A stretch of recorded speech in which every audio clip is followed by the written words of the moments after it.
Welcome to the Casting Across Fly Fishing Podcast. I'm Matthew of castingacross.com, where I explore the quarry and culture of fly fishing. Episode 368 is being recorded on Thanksgiving Eve. Here's my prediction. Thanksgiving Eve is going to become a formal thing in the next decade. Now, I know there's already the trope of the big Thanksgiving Eve parties because everyone's back at home. They can see their high school friends or whatever and go out and party. But I think it's going to go more mainstream, and it's going to expand into families and all those things. And instead of, as is often the case, when things go from being niche to global, they become less cool. I think Thanksgiving Eve is going to become more cool. I really like how on like Christmas Eve, I oftentimes spend that with friends, and then I spend Christmas with family. And sometimes there's some crossover, of course, but I do like how there's just a little bit of diversity to the celebration, and we should be all about celebration. I'll talk about that at the end of the podcast, probably. But as I've done for the last few years, I'm going to talk about things I'm thankful for. Now, why would you be interested in what I am thankful for? One, well, you're listening to me, so there's that. And secondly, there's a very good chance that you're thankful for similar things that I am thankful for. And so hopefully these will resonate with you and maybe spark your mind and your hearts to be thankful in a particular direction or with a particular object. So the first thing I want to mention is actually something I'm looking at. Now, I can't see it because it's pitch black outside. I'll be recording around 7 o'clock, and it's pretty dark up here in the northern part of the United States of America. But I do know that about 150 yards due north from where I sit in my office, there is a tree stand in a little glade in the woods behind my house. I'm thankful for this. Now, I'm thankful that I got the tree stand at a great deal. I mean, it was a steal, and I'm thankful for it. But more importantly, I am thankful for the hour and a half kind of peace that I have when I go and sit out there. For those of you who hunt, you know what I'm talking about. For those of you who hunt and fish, you know that there is a big difference between the peacefulness of standing in a stream and casting and the peacefulness from sitting in a tree stand. And when I was younger, the idea of deer hunting from a tree stand sounded like torture. I hated the idea of sitting still. Now, I absolutely love it. It is phenomenal. And so I'm thankful that it's there. I'm thankful I can walk to it. That's huge. That's a real blessing that my family and I can walk out into these woods. And this time of year, I can go out and sit in a tree stand. Other times of the year, we can walk around and hike, and we can just enjoy nature and things like that. The boys can go out with their 22s, their pellet rifles, and chase after squirrels and rabbits and stuff like that. But right now, it's great that I don't have to get up and drive, that I can, wrap up work, throw on a blaze orange hat, grab the rifle or the bow, and just walk out there and call it, an hour. I mean, shooting deer is a whole other story, but I'm happy to just sit out there and enjoy that. So that's a real blessing, something that I never thought I would really put such a premium on. But in hindsight, this has been such a blessing to be able to have this, and so I'm very thankful for that. I am thankful for casting across. And let me talk about a few reasons why that is. Now, there's a little bit of overlap when I'm talking about now, when I talked about just a handful of weeks ago when Casting Across celebrated its 10-year anniversary, and we're still celebrating that in some way, shape, or form, I suppose. But I am thankful for so many of the opportunities that have been afforded to me. Even just in the last week, I have had a couple conversations. One was a Zoom interview for something that's going to be put out here in the next month. Another couple conversations with some folks in fly fishing companies, fly fishing events, just talking to them about things that I can do with them. And they were instigated by them, which is really kind of cool. Only because, I've been doing this for a while. It's not my main thing, but I appreciate that others appreciate my voice, the perspective that I bring, and the spin that I have on fly fishing. And again, not to toot my horn or anything, but one of the things that I'm often complimented on is the positive perspective that I bring to fly fishing. Even tonight, I was on Instagram scrolling around as I was waiting for something to come out of the oven, and there's just a lot of negativity. Now, to be fair, there's some things that are kind of worth being negative about. I mean, just things that are happening to different rivers and things that are happening from a political standpoint, from a legislative standpoint. But there's some people who are just primed and ready for that negative comment, that negative perspective, and hopefully you don't feel that way about casting across. I mean, I'll call something out when I see it, but generally speaking, and I said this to somebody recently, if somebody sends me a product, somebody sends me a book, somebody asks for my opinion, I will give it to them straight up. But unless I think there's some sort of deception or somebody is trying to con the general public, I don't talk about things that I don't like. I don't talk about things that are not uplifting. And I will certainly give that feedback to the person who sent me the thing, but it's not the kind of thing that I'm going to blast all over the internet. And so I do think that that is one of the unique aspects of casting across in the fly fishing space. But all that to say, I'm thankful for those opportunities, those folks that have reached out, those folks that have worked with me in one way, shape, or form, whether they've instigated or I've instigated over these last 10 years. Some great relationships that I've been able to forge within fly fishing, and a significant aspect or part of that is you, the listener. There's some folks that are regular contributors to the Fly Fishing Accusations, which actually is coming up only in a few weeks. So, hey, if you have a question about casting across, about fly fishing, about whatever, send it my way, Matthew at castingacross.com. You can always also use the contact form on the website. But I appreciate being able to engage with and interact with people, folks that have asked questions about fly fishing or faith, folks who have said that, that they share a very similar perspective. I love that. That makes my day. There's a small little chunk of ad revenue that comes in through the podcast, but what's actually much more rewarding than a few bucks here and there is having someone write in and or leaving a rating or review on Apple Podcasts or on Spotify, and having them comment on why they've found a place where we have an overlapping part of our Venn diagram. So that's one of the things I enjoy about casting across. Is also, and again, I talked about this a few weeks ago, but there's the consistency. I like how this has really, I think, helped me with discipline in a lot of ways. I have a relatively dynamic week, but I'm always at my keyboard over the weekend and on Monday morning. I'm always in front of the camera now on Tuesdays for my Wednesday videos, and I'm always behind the microphone, usually on Wednesday or Thursday, in anticipation of the podcast. And I was just thinking about how this microphone I speak into, it goes with me wherever I go if I'm traveling. I bring my iPhone stand with me wherever I go. This laptop goes with me wherever I go, and it's just there's times where it does have a burdensome quality to it, but it's not a bad kind. So maybe that has a negative connotation. But so all that to say, thankful for casting across. Thankful for you, the listener, the reader. Really, really appreciate it.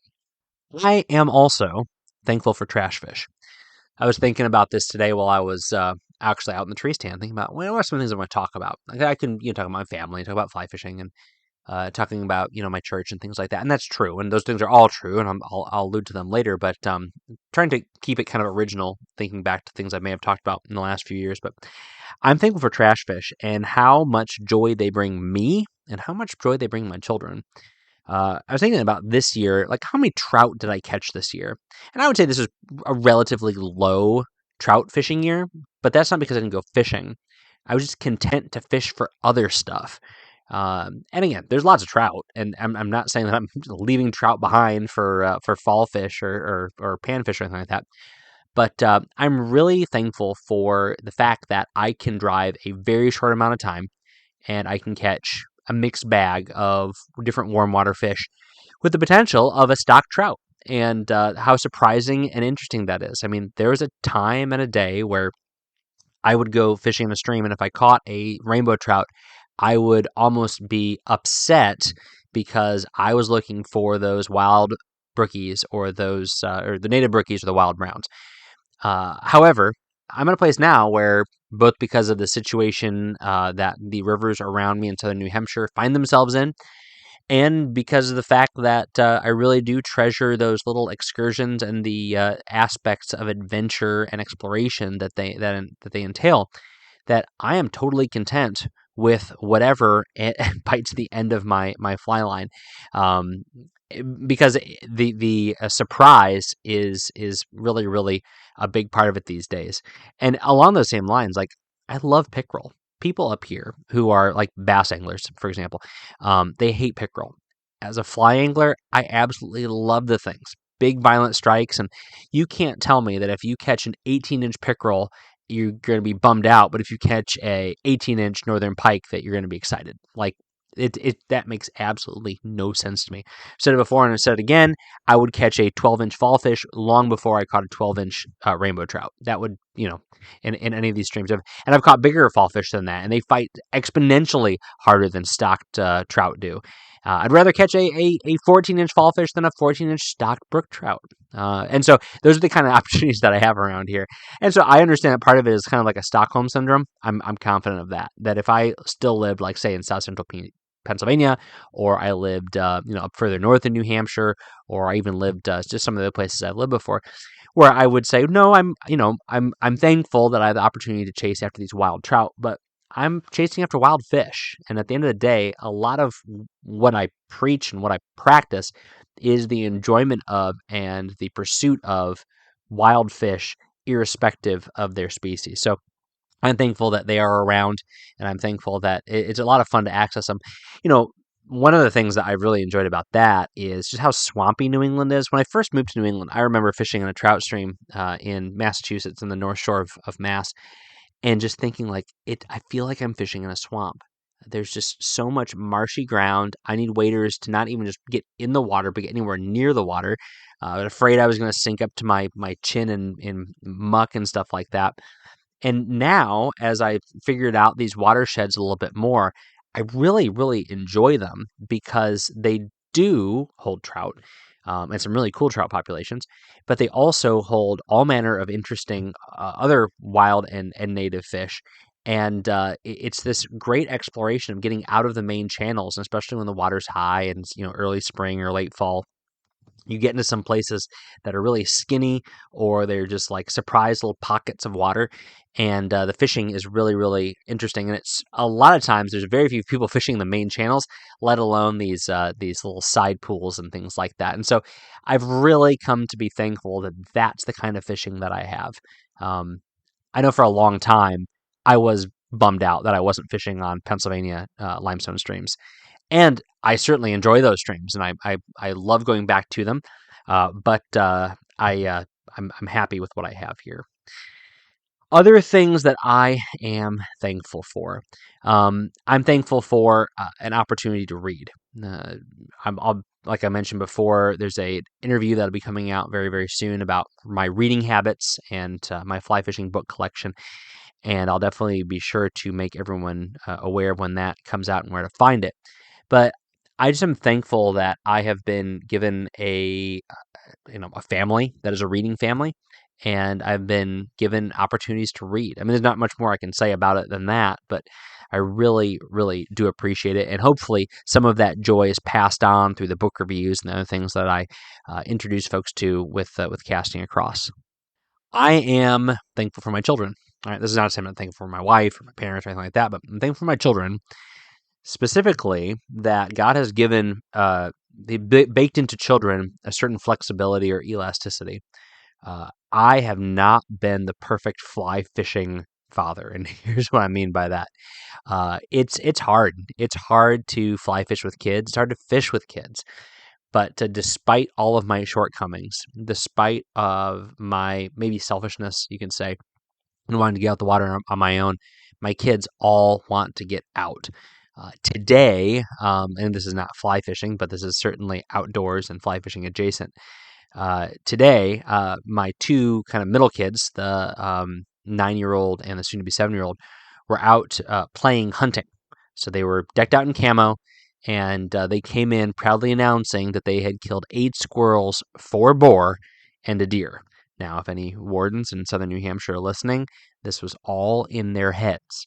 However, it's just a great reminder that even though I probably didn't take them fishing as much as I should this season, even though I have really only gone hunting with my oldest son this year, that the things that I appreciate and the things that I talk about enjoying, they are going to be drawn to because they've been given to me as kids. And so I'm thankful for that. I'm thankful for them. I'm thankful for that. I guess I will circle back around to say I'm thankful for my wife, that she has been, part of Casting Across for 10 years. And she encourages me to go sit in that tree stand. She encourages me to find days to get out and fish, knowing it's good for my heart, good for my mind, good for my ministry, good for my being a spouse and being a father. So I'm very, very much appreciative of her. And then, other family are huge fans of the work. Whether they understand what I'm talking about or not, people like my mom always like and share my stuff, and that's great. So I'm going to kind of bring it to a close right there as far as the things I'm thankful for. I just want to also give you this encouragement. Hopefully this doesn't feel particularly preachy, but here we are on the podcast, and so I will share this. But I'm of a strong conviction that at the end of the day, Thanksgiving is a distinctly and uniquely Christian biblical concept. This is not to say that if you don't believe in God, if you don't believe in Jesus, that you can't be thankful. You can, and you are, and that's awesome. And I think that you do that because you were created to be thankful for things that were given to you. But I do believe, and the Bible bears this out, that everything was created by God, and also that all good gifts, everything that you could be thankful for, come from Him. And so thankfulness finds its ultimate home in being thankful to the one who everything comes from. And so that's just my encouragement to you this holiday season. If you do believe, then hopefully that's an encouragement for you to remember. You're thankful for your family. Guess who gave you your family? You're thankful for fishing. Guess who created the mountains and the rivers and the fish themselves? And if you don't, and this is something that you're curious about, how can I make such a statement? Let me know. Matthew@castingacross.com. I think hopefully one of the things, if you've been listening for long enough, if when I do insert these things, these more important things in fly fishing, I always qualify it with, if you have any questions, comments, or accusations about what I've said as it relates to fly fishing or anything else, more important things, definitely let me know. Matthew@castingacross.com. With that, I got my couple segments I'll wrap up here within a minute, but happy Thanksgiving. If you're listening to this at 10 p.m. when it comes out on a Thanksgiving night, then I hope that I'm one of the last things that you do before you drift off into a lovely turkey-induced night of sleep. But again, if it's Black Friday, then hopefully I do not add to the noise of what you got going on. But truly, a happy Thanksgiving to you. This week on Casting Across, Monday's article is called Salmon Kingdom. And this is a modern-day parable. Well, it's a parable that was composed by someone much, much wiser than me. I simply put a fishing veneer on it and passed it off as my own. So you can read that in Salmon Kingdom. It takes place in lovely Great Lake tributaries. Wednesday's article is called Video, Thousands of Words Worth of Fishing Photos. So I mentioned this book, I think, last week on the podcast as my recommendation, because this is a great gift for somebody who is a fly angler who, whether they're a big reader or not, and that is the book Trout. There's a number of books named Trout, but this one is Trout by Brian Grossenbacher. He contributed the photos, which is, I would say, 90% of the book. And we all know Mr. Tom Rosenbauer. He contributed the little essays that introduced each section of this book. And the book is divided, it's a photo book, is divided into kind of sections that talk about and illustrate different parts of fly fishing. And that's one of the reasons why I like this. This is not a book of 200 pages of pictures of trout or 200 pages of rivers. This is anything and everything from trout and rivers to fly boxes and reels and anglers and people in the back of trucks. It's fantastic. It's a wonderful mix of things. You may have heard me complain before about the Trout Unlimited catalog having this kind of pictures. Well, that's because it's only 12 pictures. When you got 200, I want to see that diversity. And hey, I didn't say this. Oh, here's an extra thankfulness. I'm thankful that the 2026 Trout Unlimited calendar seems like a return to form for the photographs that were selected by TU. I'll probably talk about that in some other context. But anyway, back to the book. An awesome book, big book, $50, but it's fantastic photography. One of the things I mentioned in the video is that we're so overwhelmed with images because of Instagram and other stuff like that, that I think we have forgotten or maybe even lost an eye for the difference between a good picture and a great picture. And Brian Grossenbacher's pictures are great. And so definitely check out Trout by Grossenbacher and Rosenbauer. And you can pick that up for yourself or throw it on your wish list or buy it for an angler that you think may appreciate it this holiday season. So that's going to wrap it up for this episode of Casting Across. You may say, hey, where about the recommendation? What about the recommendation? Well, here's my recommendation for this week. It is to think about the things that you are thankful for and think about why. Go a little bit deeper. You are a fly fisher, which means that you are intrinsically contemplative. And here's what I would suggest you do. And if you do it, awesome. You get bonus points. If you don't do it, I won't know. But tell the person who's responsible for it, thank you. Tell the person who's responsible for it, thank you. If there's something you appreciate about a family member or about a friend, then tell them that and make it explicit. And as I alluded to before, I think all those things ultimately find their end, their tether in the Creator, who is God. But at the same time, a good first step and a good first start is to tell that person thank you. That's my recommendation. We'll talk about products. I talked about products last week. There's lots of times to talk about things and stuff as we get into the shopping season. But once again, happy Thanksgiving from Casting Across. Thanks for listening to the Casting Across Fly Fishing Podcast. Please subscribe to your favorite podcast app. Rate the podcast over in Spotify and Apple Podcasts. Then head over to castingacross.com for 3 posts a week on the people, places, and things that go into the pursuit of fish.